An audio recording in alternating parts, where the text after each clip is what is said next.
Každá krajina má svoje čaro. A každý región má svoje neopakovateľné pozoruhodnosti, krásy a zaujímavosti. Tak je tomu na Slovensku. A tak je tomu aj tu v Rajeckej doline, kde vás srdečne pozývame.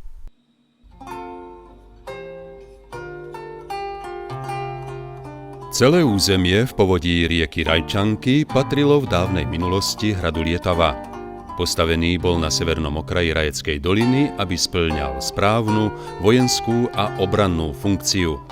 Prvé zmienky o hrade pochádzajú z roku 1318 a až do druhej polovice 16. storočia bol sídlom lietavského panstva. Obyvatelia z blízkeho okolia sa prevažne zaoberali roľníctvom, chovom dobytka a drevorubačstvom. Uhorský palatín Juraj Turzo, jeden z posledných majiteľov hradu a blízkeho panstva, využíval liečivé účinky prameňov v neďalekej osade Teplice. Práve majitelia hradu Lietava spoznali blahodárne účinky prameňov. Pozývali sem vzácne návštevy z celého Rakúska a Uhorska. Za panovania Juraja Turzu sa upravovalo nielen okolie prameňov, ale vďaka kúpeľom sa postupne menila aj tvár celých rajeckých teplíc. Rajecké teplice v súčasnosti patria k najkrajším a najznámejším strediskám cestovného ruchu. Napokon majú na to všetky predpoklady. Od centra severného Slovenska, Žiliny, je mesto vzdialené len 15 kilometrov. Prekrásna scenéria Lúčanskej Malej Fatry a Súľovských vrchov, ale aj termálne kúpalisko sú dokonalým lákadlom pre turistov i dovolenkárov. Každý, kto prichádza do Rajeckých teplíc, s radosťou konštatuje, že mesto očividne mení svoju tvár. V meste s modernou architektúrou pribúdajú mnohé novostavby, ktoré pre návštevníkov ponúkajú bohaté služby. Okrem nových kúpeľných domov, jazierka, viacerých fontán, kultúrno-spoločenských zariadení, v Rajeckých tepliciach ešte stále dominujú aj pôvodné kúpeľné domy. Prírodné liečebné kúpele využívajú 38-stupňové minerálne pramene, ktoré majú blahodárne účinky na choroby pohybového ústrojenstva, nervové choroby a choroby z povolania.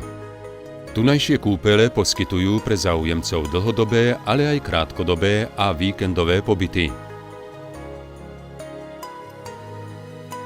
Tak tomuto sa skutočne nedá odolať, čo poviete? Rajecké teplice ponúkajú množstvo liečebných procedúr a záleží len a len na vás, aby ste si vybrali podľa svojej chuti a vôle.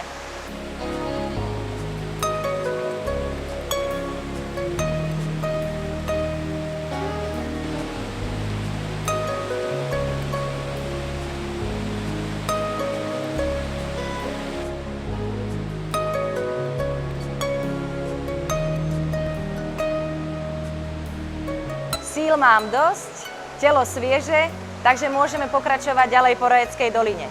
A ako ináč, mojím spoločníkom bude bicykel. Cykloturistické trate majú v celej doline skutočne zelenú. Preto milovníci prírodných krás, ale aj iných zaujímavostí pri putovaní uvidia množstvo nevšedných atrakcií. Všetky obce, ktoré tu ležia ako na dlani, majú svoje čaro a hlavne neopakovateľné ponuky v každom ročnom období. Milovníci koníkov, ale aj náruživí rybári nikdy neprídu na prázdno. Rieka Rajčanka či viaceré rybníky sú ozajstným rajom aj pre menej skúsených. Príkladom sú Košiare, kde si v nádhernom prostredí môžete oddychnúť a čo to aj uloviť. Netrvalo dlho a som v Rajci. Mesto sa poprvýkrát spomína v roku 1193 v listine kráľa Belu III. Právom teda patrí k historicky najstarším mestám severného Slovenska. Idem sa tu trochu poobhliadnuť a zistiť, čo mesto v skutočnosti ponúka svojim návštevníkom.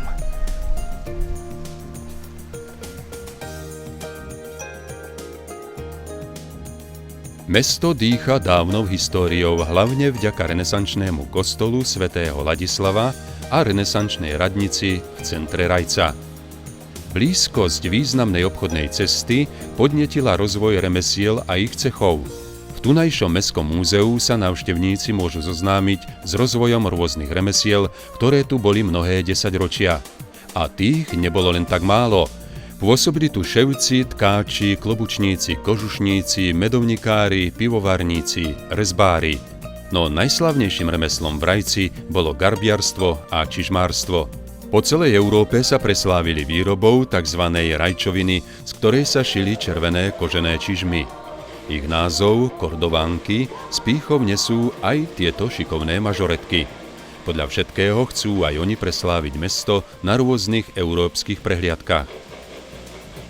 Aktívny relax a dokonalý oddych sú neodmysliteľnou súčasťou tunajšieho termálneho kúpaliska. Ideálne miesto pre voľný čas ponúka aj Golf Park Rajec. V oáze panenskej prírody si môžete vychutnať vyhľadávaný a atraktívny šport, ktorý propaguje moderný životný štýl.